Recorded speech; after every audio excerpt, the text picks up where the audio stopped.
Joining us now is Ojy Okpe with stories trending around the world. Hello, Ojy. Good morning, Dr. Martin. How are you? How are you? Good morning, Leila. How are you? I'm good. How are you? Doing great. Great. Well, good morning to you, viewers. We begin What's Trending today in Nigeria with the biggest trending story, the funeral of Malam Abba Kyari, Chief of Staff to President Muhammadu Buhari.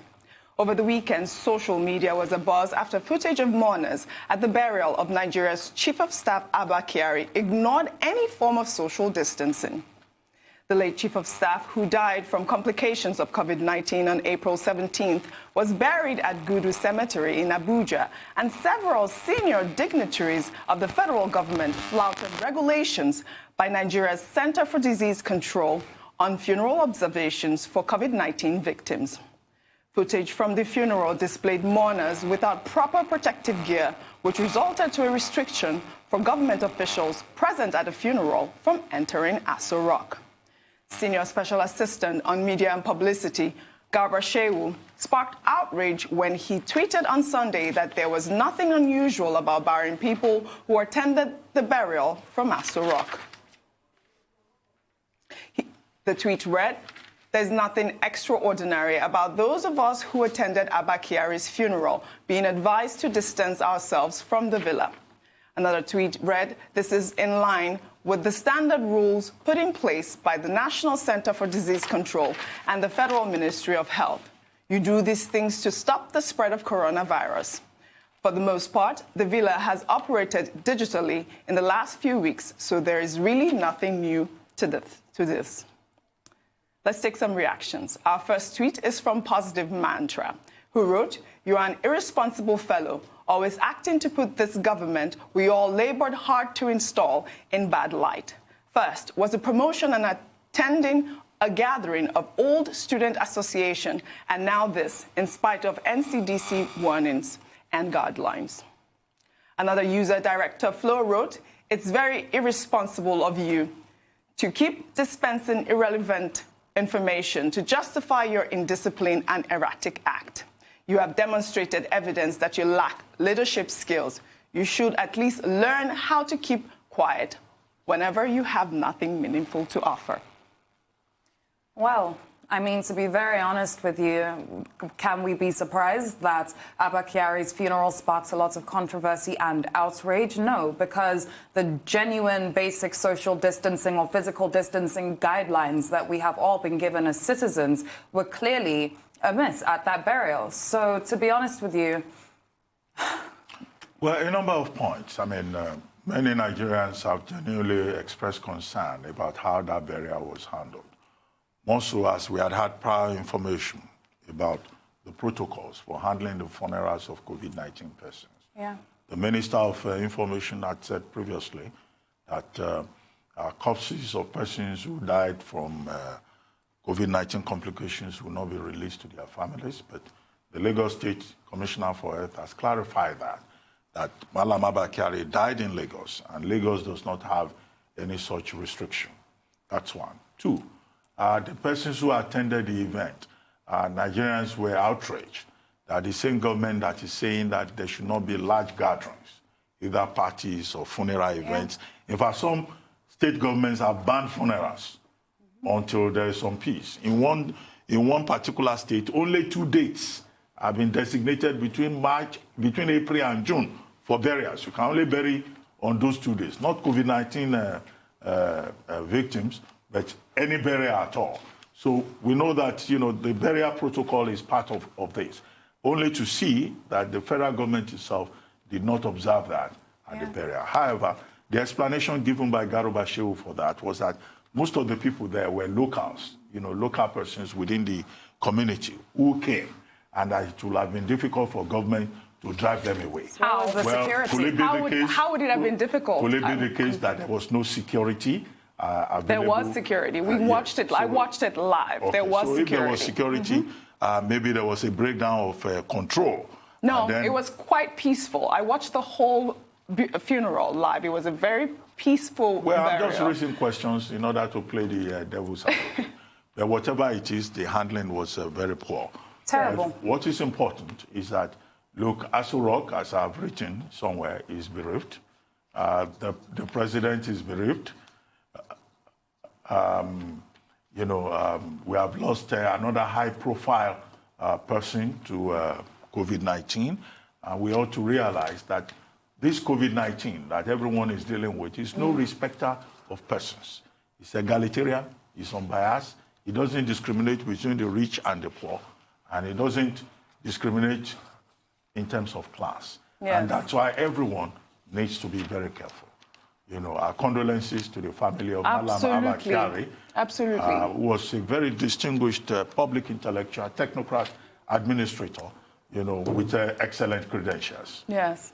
Well, I believe that there should be another statement on the actual reason of why there was no observation for social distancing. Well, persons who were there, because they believe they're above the NCDC. They believe they're above the... who attended the funeral from the villa have been asked to self-isolate. Yes. And I agree with Garuba Shehu that is the normal thing to do. Right.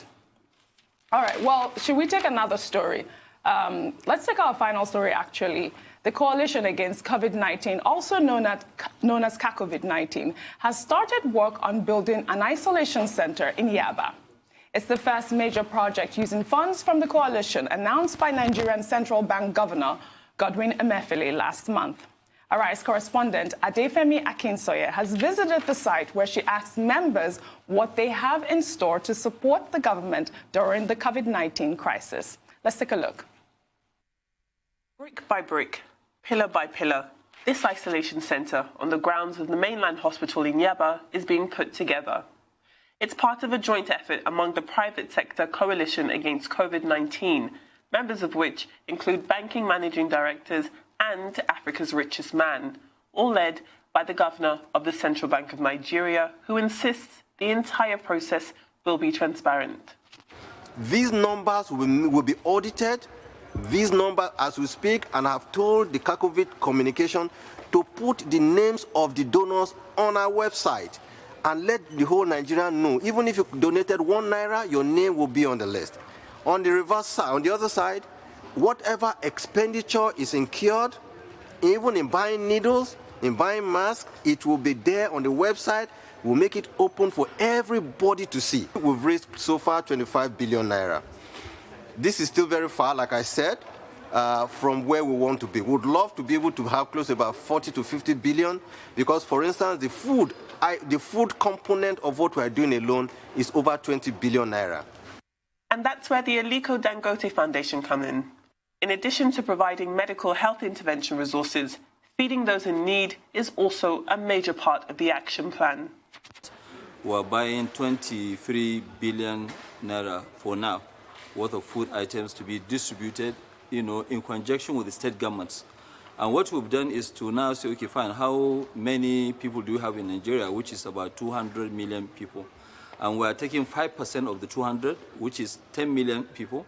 And the average household is 6 into 1. So we're now going to distribute food items to 1.67 million households. We should start giving food out within the next 10 days. It's a massive logistic issues. And what we have done actually, not to distort prices in the market, we bought directly from the manufacturers. So that will help not to raise up prices of food, items. As has been the case with government relief efforts, there have been fears resources may not trickle down to the people who need them the most.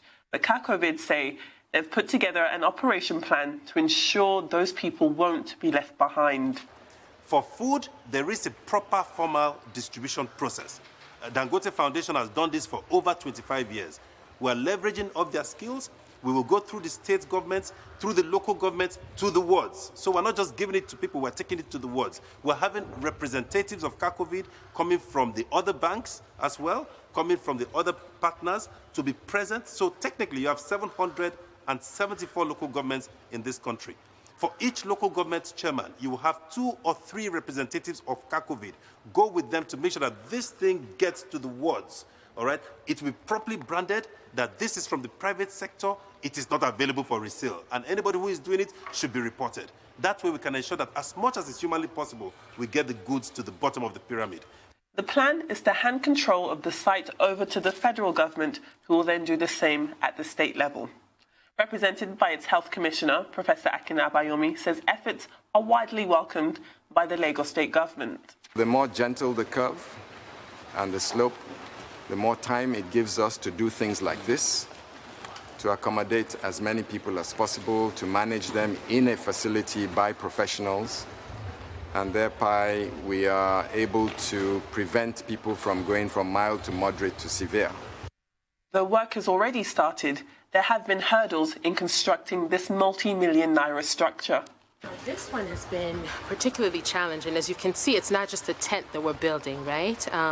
We have a real foundation. You can see it's elevated on a cement surface. This is a reinforced tent that we're building.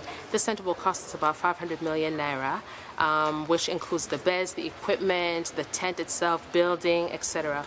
So this is what we're doing. But in terms of how much harder it is than other projects, I would say it's a little bit slower now to do this now because it's harder for people to move, it's harder to get supplies, everything is just more difficult because of the lockdown. Well, we're standing outside the partial skeleton of the isolation centre built by the Coalition Against COVID-19. They say within a week they're expecting considerable progress to be made to the structure. And in the meantime, they also say that plans are in place to address the food concerns to as many Nigerians across the country as possible. In these actions, they're saying that their fists are clenched in the fight against the spread of COVID-19 in Nigeria. Adefemi Akinsanya, Arise News, Lagos. Well, Fantastic a welcome intervention, initiative, a commendable initiative. Yeah. We commented on this, Leila, Yeah. when Ifeni was doing newspaper reviews. But just quick things. One, the point made by Emefiele, the CBN governor, about audit and accountability. Yes. I think that's a very important point. The point made by Herbert Wigwe about getting to the bottom of the pyramid, excellent. Yeah. The point made by Alhaji Aliko Dangote about food, distribution of food items, correct. I also think it's very good. However, the distribution of food items, they may perhaps need to take a second look at it. How about having food kitchens across like this our local government? Suggested. Because as we heard from Eyamba Dafinone, if you give people these food items, they could go and sell them. So if you give them real food, I think that then also they can't sell that. Herbert Wigwe said that, the food items that they're going to distribute will not be sold because it will be written that not for resale. So that's a... No, you can't control that. You have no control over that. But if you give them raw food, then they will have no option but to eat it. All right.